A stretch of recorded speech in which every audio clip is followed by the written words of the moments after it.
உன்னை பார்த்தால் ஒரு அடுத்த குடும்பத்தை சேர்ந்தவர் போல் தோற்றமளிக்கிறாய்.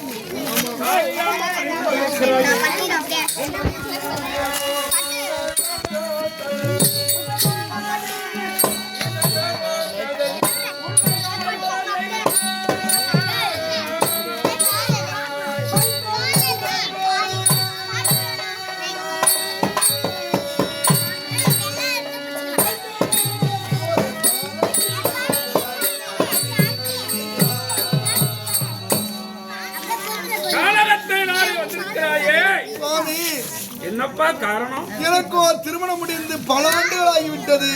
குழந்தை வேறு இல்லை என்று மனவருத்தத்தில் இருக்கிறேன். இல்லையா?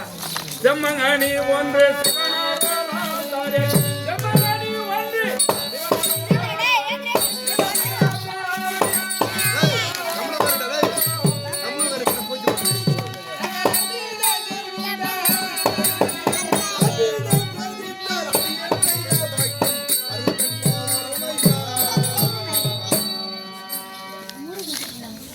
வேண்டாம்.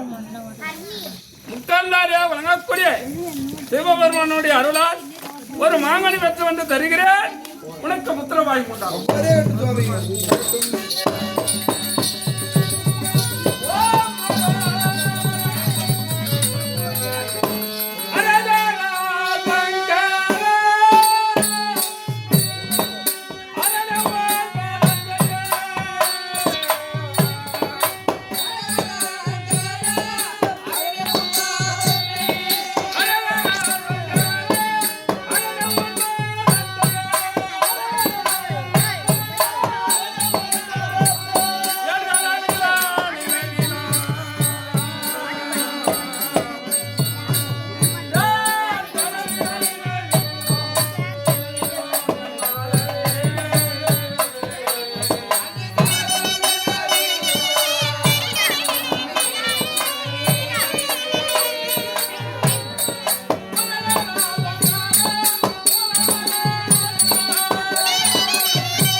என்னுடைய பக்திக்கு நெங்கி வாகனத்திலே அம்மையப்பனோடு காட்சி அளித்ததும் அல்லாமல் எப்படி வந்தாருங்க?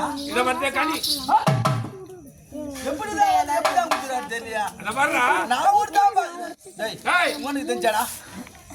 அங்க பாரு, மேல பாரு, மேல பாரு, புகை மாட்டாங்க, மேல பாரு, மேல பாரு. உனக்கெல்லாம் தோற்றமளிக்க மாட்டேன். ஞானக்கல் இருக்கணும். உனக்கு இருப்பது யூனக்கல். எனக்கா? இது மன்னனுக்கு கொடுத்தால் புத்திரபாயம் உண்டாம்.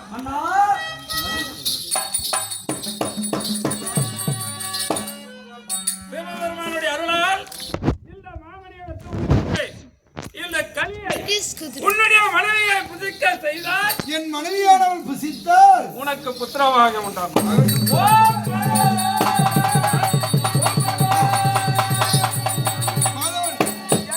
இப்பொழுதுதான் என் உள்ளமே சந்தோஷம் அடைந்திருக்கிறது. உனக்கு சந்தோஷமா இருக்குது. என்னடா?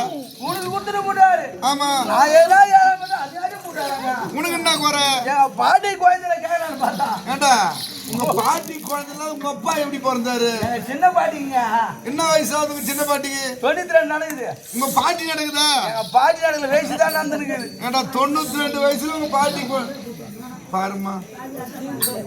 சரி, இருந்தாலும் யாருக்குமாவது என்ன ஏனென்றால் என் மனைவியை பார்க்க வேண்டும், அரண்மனை நாடி செல்வோம்.